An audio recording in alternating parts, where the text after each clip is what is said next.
নমস্কার বন্ধুরা, আজকের পর্বে শেয়ার করব সম্পূর্ণ নিরামিষ দারুণ স্বাদের আলু পটলের কোরমা। স্বাদে এটা আমিষ কোরমাকে হার মানাবে, আর স্বাদে এটা ভীষণই ভালো হয়। এখানে আলুগুলোকে আমি মাঝারি সাইজের টুকরো করে কেটে নিয়েছি, আর পটলগুলোকেও।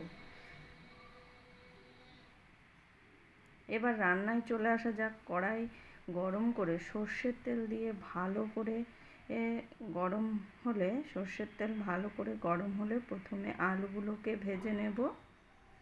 তারপর কেটে রাখা পটলগুলোকেও ভেজে নেব। ওই তেলের মধ্যেই আমি গোটা জিরে, লঙ্কা, লবঙ্গ, দারচিনি, এলাচ ভালো করে ভেজে নেব, ভালো একটা গন্ধ আসা পর্যন্ত।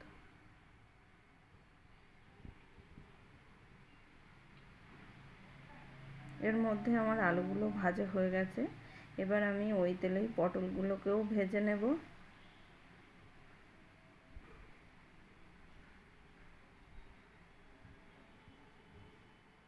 পটলগুলোকেও আমি হালকা হালকা করে ভেজে নেব, 50% ভাজা করে নেব। অল্প একটু লবণ আর হলুদ দেব, তাই কালারটা ভালো হয়। পটলগুলো তাড়াতাড়ি সিদ্ধ হয়ে যাবে।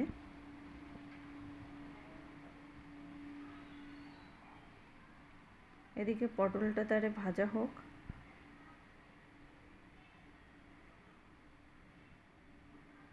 তার মাঝে আমি একটি মশলা বানিয়ে নেব।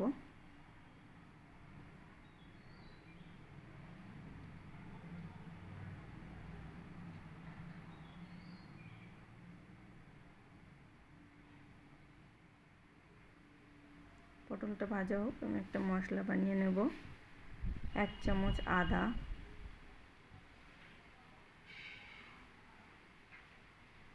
হলুদ গুঁড়ো দেব পরিমাণ মতো, জিরে গুঁড়ো দেব,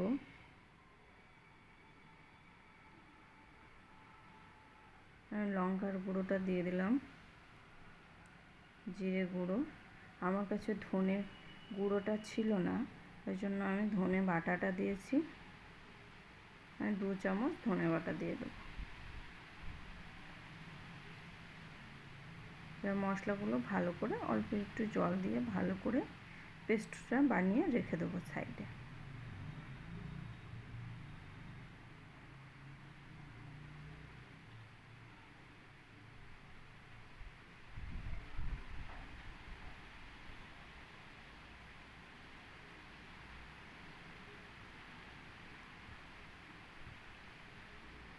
আমার পটলটাও ভাজা হয়ে গেছে।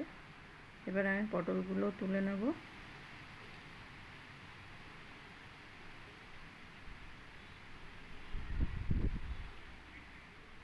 ওই তেলের ভিতরেই আমি গোটা গরম মশলা, গোটা জিরে আর একটা লঙ্কা আমি ফোড়ন হিসাবে দেব।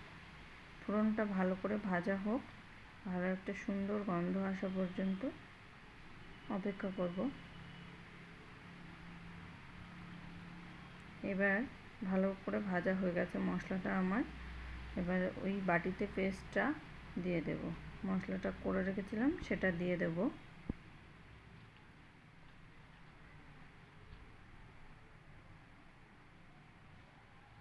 তারপর একটা মাঝারি সাইজের টমেটোকেও আমি পেস্ট করে রেখেছিলাম, সেটাকেও এবার দিয়ে দেব।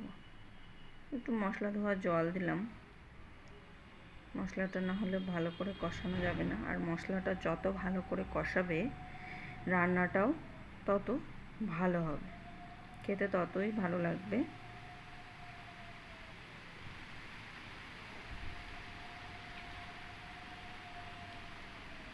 আমি এবার টমেটোর পেস্টটা দিয়ে দেবো। একটা মাঝারি সাইজের টমেটো আমি পেস্ট করে রেখেছিলাম। এখানে পেস্ট দিলে কি হয়, গ্রেভিটা ভালো আসে।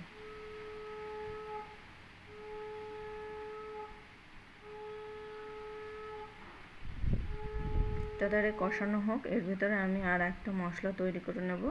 আমি এখানে 1 চামচ চাল মগজ আর 1 চামচ পোস্ত নিয়ে ভালো করে বেটে নিয়েছি। সেই বাটা মশলাটাও আমি দিয়ে দেব। ভালো করে কষিয়ে এবার এটাকেও সুন্দর করে কষাতে হবে, পোস্তর কাঁচা গন্ধটা চলে যাওয়া পর্যন্ত। এটা ভালো করে কষিয়ে নিয়ে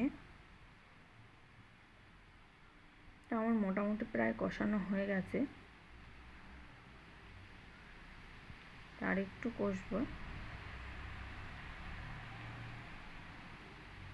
আর একটু ভালো করে কষিয়ে নিয়ে এর ভিতরে এবার স্বাদ অনুযায়ী একটু চিনি দেব আর একটু লবণ দেব। নিরামিষ রান্না তো একটু চিনি না দিলে বেশ ভালো হয় না, যেহেতু টমেটোটা দেওয়া আছে তার জন্য একটু চিনিটা দিলে ভালো লাগে খেতে। এবার আমার ভেজে রাখা আলু আর পটলগুলো দিয়ে এগুলো দিয়েও আমি বেশ খুব সুন্দর করে কষিয়ে নেব।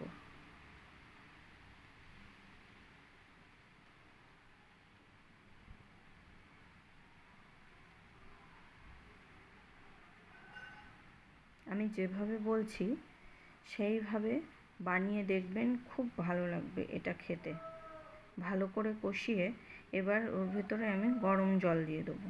অবশ্যই গরম জলটা ব্যবহার করবেন, গরম জল দিলে তরকারিটা খেতে ভালো হয়। দিয়ে এবার ঢাকা দিয়ে দেব সিদ্ধ হওয়া পর্যন্ত। 5-7 মিনিট পর আমি এবার ঢাকাটা খুলে দেখব যে সিদ্ধ হয়েছে কিনা আলু পটলগুলো। এখানে আমার আলু পটল সবই সিদ্ধ হয়ে গেছে।